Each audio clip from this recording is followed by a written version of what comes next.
Now, the last time I found myself behind the wheel of a Kia Forte, I might have said something along the lines of, "This car's better than the Honda Civic." Blasphemy, I know, but it had to be a fluke, right? Well, then I got behind the wheel of this new model, and I gotta say, those same feelings are starting to resurface. Is this madness? Nope, it's the 2014 Kia Forte EX, and we're gonna take a ride in it.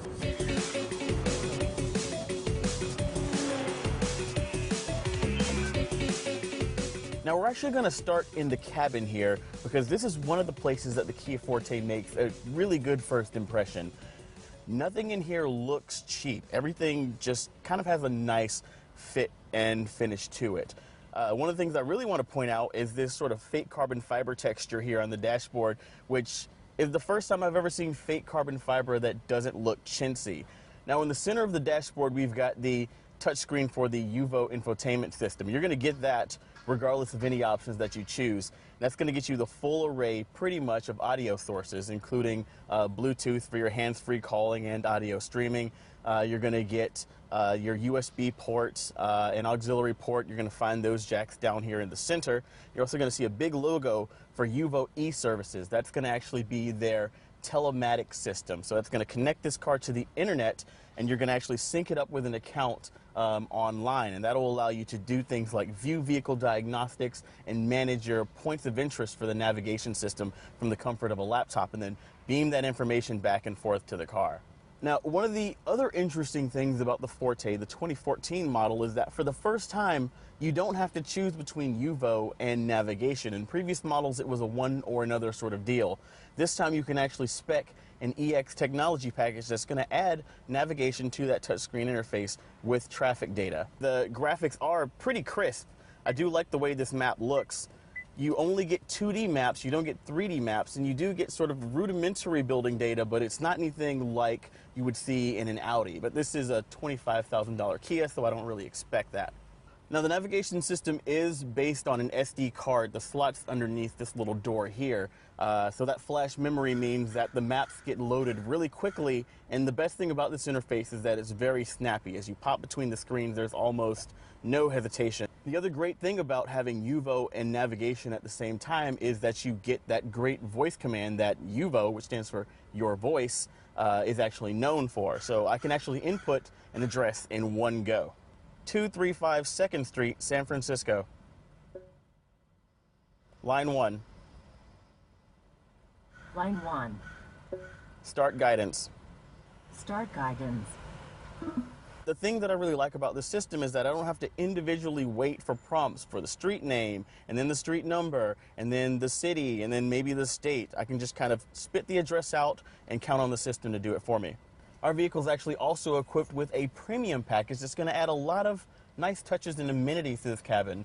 Things like heated seats all around, cooled seat surfaces for the driver's seat, power adjustment for this seat with memory. You get the power sunroof, the heated steering wheel, a lot of small touches. Other things like the push button start and puddle lights on the outside, even these leather seating surfaces. These are all really small touches that make this inexpensive $25,000 car feel a lot more upscale than it actually is.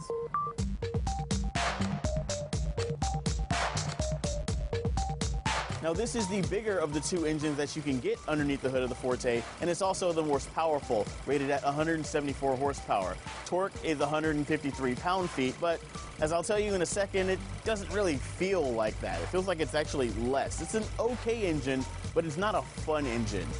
It does kind of skew towards fuel economy here.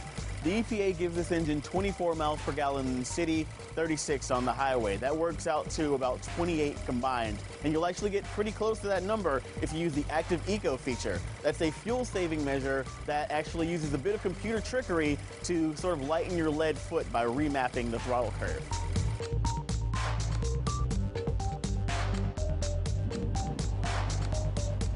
Now, this 2014 Forte actually has a pretty cool trick. On the steering wheel, there's a button that has a steering wheel on it. And that actually lets you switch between 3 different steering programs that adjust the feel of the electronic power steering system. You've got Sport, you've got Normal, and you've got Comfort. From where I'm sitting, it feels like Numb, Number, and Numb S. You don't actually get a lot of road feel in any of those modes. what the system actually does is change up the amount of assist that you get so that you have to use less effort when you're in the comfort mode. The wheel's actually a lot lighter, and when you're in sport mode, it weights up. It's sort of like a simulated road feel, but it's not really anything like the real thing. Now, earlier I said that it's got 150 some odd pound-feet of torque, 170 some odd horsepower, but it didn't feel like it. And here's why.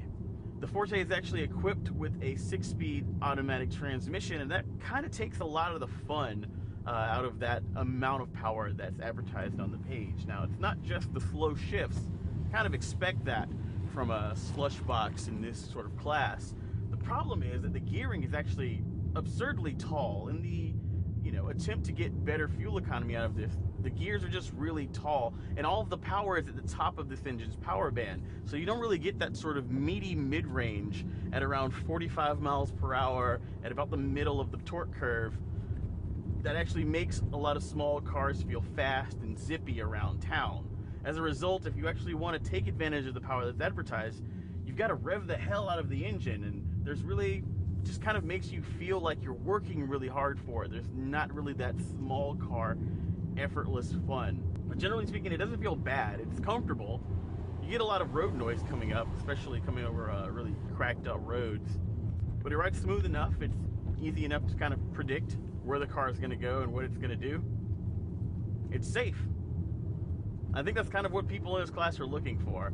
But I can't help but think that I just want a little bit more zip, a little bit more nimbleness to the steering.